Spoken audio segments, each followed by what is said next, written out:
अब हम बनाएंगे मोटा वाला कड़ा जो लड़कियां पहनती हैं ना एक हाथ में। तो उसके लिए हमें इस तरह के बर्फी कट के मिरर चाहिए और ये हाफ कट मोटा वाला पर्ल चाहिए। तो शुरू करते हैं। वो चूड़ियाँ ले लिए, एक चूड़ी थोड़ी अलग कलर के मगर बराबर की मिली नहीं, ये मिल गई है। तो इसमें चाहिए हमें 6 चूड़ियाँ लगानी है, क्योंकि बड़ा थोड़ा लड़कियों का थोड़े बड़े बड़े अच्छे लगते हैं, मोटी मोटी है वो। तो इसके लिए हमें ये सारी चूड़ियाँ जोड़नी है।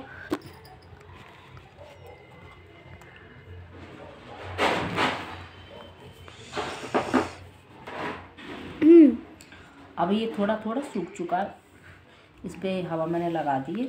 तो अब जो ग्लू है ना, पहली लाइन हम लेंगे इसमें पर्ल की, सेकंड लाइन लेंगे मिरर की और फिर लेंगे हम इसमें पर्ल की। इस तरह से हमें कड़ा तैयार करना है। और ये वाले जो जितना मोटा काम होगा ना वो जल्दी तैयार होता है, फटाफट तैयार हो जाएगा ये वाला। बस इसमें यह लटकन जो लगानी है वो हमने पहले से रेडी कर ली है। 6 मिनट कर लगानी है, उसमें हम लगाएंगे गोल वाले मिरर। तो इस तरह से करते जाएंगे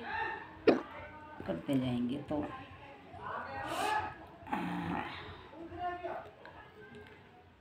चल ठीक है, कोई और पहेली हो तो पूछ ले जब तक मेरी लाइन पूरी हो रही है। ठीक है, चलो फर्स्ट पहेली।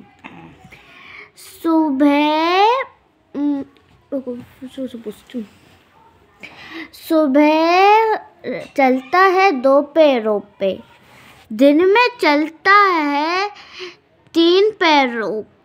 2 पैरों पर, शाम को चलता है 3 पैरों पर और रात को एक भी पैर से नहीं चलता। बताओ आंसर। इंसान।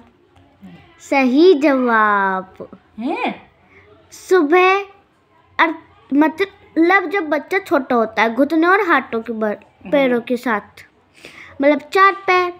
दोपहर मतलब जब हम यंग रहते हैं तो 2 पैर से चलते हैं। शाम मतलब जब बूढ़े हो जाते हैं तो लाठी और पैर 3। रात मतलब जब हम मर जाते हैं तो एक भी पैर की आवश्यकता नहीं होती, चलते ही नहीं है। मैंने पता है क्या पहले खास ध्यान से सोची थी। मैंने कहा सुबह उठते हैं, हाँ ठीक है, और रात को सो जाते हैं तो चलने की जरूरत ही नहीं। मैंने तो इतना तो सोचा ही नहीं कि जितनी बड़े तूने मैंने तो वैसे कह दिया। मैंने कहा ठीक तो ठीक, नहीं तो गलत तो है ही। मतलब तुक्का मारा है। हाँ।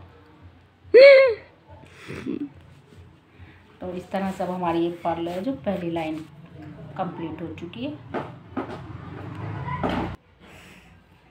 और ये हम ना इसकी लगा आ गए। अब इसकी सेकंड लेयर चल रही है जो कि है मिरर की, और हमें ये नोक टू नोक मिला करके चलाने हैं इस तरह से, ताकि इनकी चोंच से चोंच मिलके चले। फिर जो तीसरी लाइन आएगी वो फिर से पर्ल की आएगी जो कि बहुत सुंदर लगेगी। और भी मुझे स्पेशल था, बताया था कि मिरर का भी बनाओ बच्चों के, क्योंकि जो ड्रेस है ना बरगंडी कलर की है और उसमें मिरर भी है। तो उनका उस पर इसी तरह के गोल, और ये जो है बर्फी कट वाले मिरर है। तो ये वाला जो पहनेगी तो पहना हुआ बहुत सुंदर लगेगा। तो इस तरह से आधा डिज़ाइन पे हमने ये मिरर सेट कर लिया। और तीसरी लाइन अब हम स्टार्ट करेंगे। अब एक पहेली मैं पूछूं? पूछो। हरी थी मन भरी थी, हरी थी मन भरी थी, राजा जी के बाग में दुपट्टा ओढ़े खड़ी थी। दिख रहा है डिजाइन? राजा जी के बाग में दुपट्टा ओढ़े खड़ी थी। बताओ। हरी थी मन भरी थी, राजा जी के बाग में दुपट्टा ओढ़े खड़ी थी। हाँ। इसका आंसर है, याद तो आ रहा है, किसी ने मुझसे पूछी थी। अरे इसका आंसर हाँ, मक्का। हाँ राइट। अब मैं पूछूं, ये पहली वाली पहले से भी बहुत कठिन होगी थोड़ी सी। पहली वाली भी कठिन थी, पर वो तो तुक्के से लगा ली। इसकी बना रहे हैं तीसरी लाइन, सॉरी लेयर नहीं लाइन। और बीच में मिरर पहले से सेट कर दिए। तो जो मेरी पहेली है वो थोड़ी स्टोरी के रूप में है, तो मैं स्टोरी सुनाती हूँ। एक साधु था, वो तपस्या कर रहा था। बिच्छू था, एक बिच्छू आया और उसे उस साधु को बिच्छू ने काट दिया। फिर भी साधु बिच्छू को अलग हटा रहा था। बिच्छू ने बार बार काटा उसे, पर फिर भी साधु उसे हटा रहा था साइड में, कुछ हानि नहीं पहुंचाई। ऐसा क्यों? कारण बताओ। पता नहीं।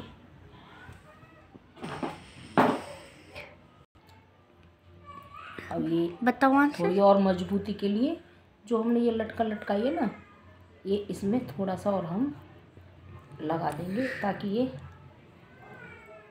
अच्छे से और भी सेट हो जाए। बताओ आंसर। तो भाई मुझे तो तेरी पहेली का पता नहीं है, पर हाँ मेरा ये जो है ब्रेसलेट टाइप का जो कड़ा होता है, कंगन तैयार हो गया है, एक हाथ में पहनने वाला। और चलो मैं ये आंसर बताती हूँ आपको। इसका आंसर है स्वभाव। साधु का आपको कैसा लगा? Thank you for watching. और अब बताओ अपनी पहेली का आंसर। इसका आंसर है स्वभाव। साधु का स्वभाव था हर एक प्राणी को, हर एक किसी को क्षमा करना, और बिच्छू का स्वभाव था सभी को डंक मारना। तो इसका आंसर है स्वभाव। Thank you for watching. Bye.